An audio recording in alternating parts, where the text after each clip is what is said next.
कि क्या शराब जैसे धंधों से जो टैक्स आता है वो सर नेताजी की सुरक्षा पर वो पैसा न खर्च हो, उनका फर्नीचर न बनाया जाए, उनका हेलीकॉप्टर न खरीदा जाए। अगर शराब बंदी को हटाकर इसके रेवेन्यू को सिक्योरिटाइज कर दिया जाए अगले 20 बरस, कि शराब के टैक्स से जो पैसा आएगा इस पैसे को बजट में नहीं लिया जाएगा, ये सिर्फ और सिर्फ उसको बच्चों के सिर्फ और सिर्फ पढ़ाने के लिए खर्च किया जाए, इसका भी कानून में प्रावधान किया जाए।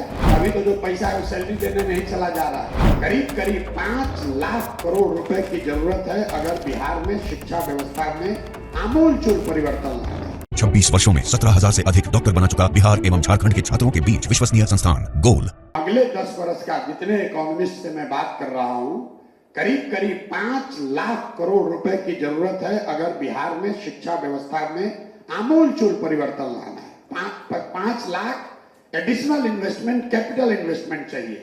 This is over and above जो 50,000 करोड़ रुपया हर साल खर्च हो रहा है।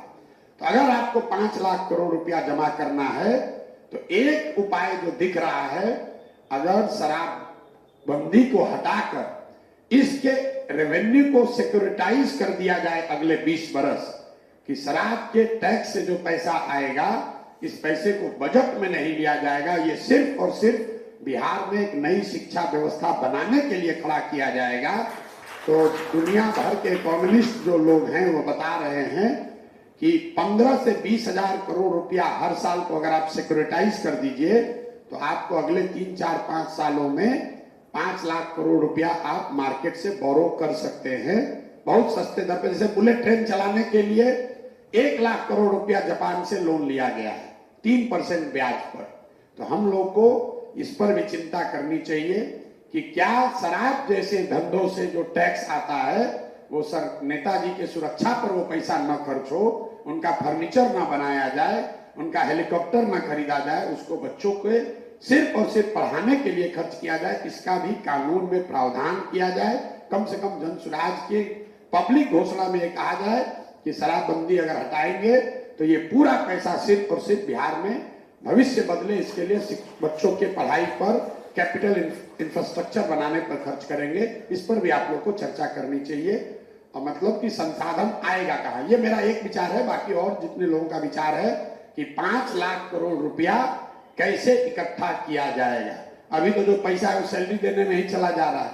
5 लाख करोड़ रुपया चाहिए अगर आप बिहार में बेहतर, देश की सबसे अच्छी शिक्षा व्यवस्था बनाना चाहते हैं।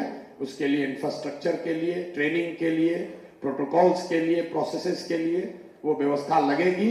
And we must get ambitious. कोई भी चीज, अरे भाई बिहार गरीब राज्य है, हम लोग क्या कर सकते हैं, तो स्कूल दे दिए, यही बहुत बड़ी बात है। इस माइंडसेट को हटाना जरूरी है।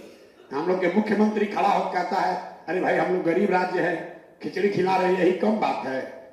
हम लोगों ने पहले ही मान लिया कि हमसे गिरा मरा हुआ आदमी कोई नहीं है इस देश में। हम लोग गिरे पड़े मरे नहीं हैं। बिल्कुल इस चीज को किया जा सकता है। मेरा अपना अनुभव है, अपना विश्वास है कि बिहार में सबसे बेहतर शिक्षा व्यवस्था खड़ी की जा सकती है। 10 बरस लगेगा।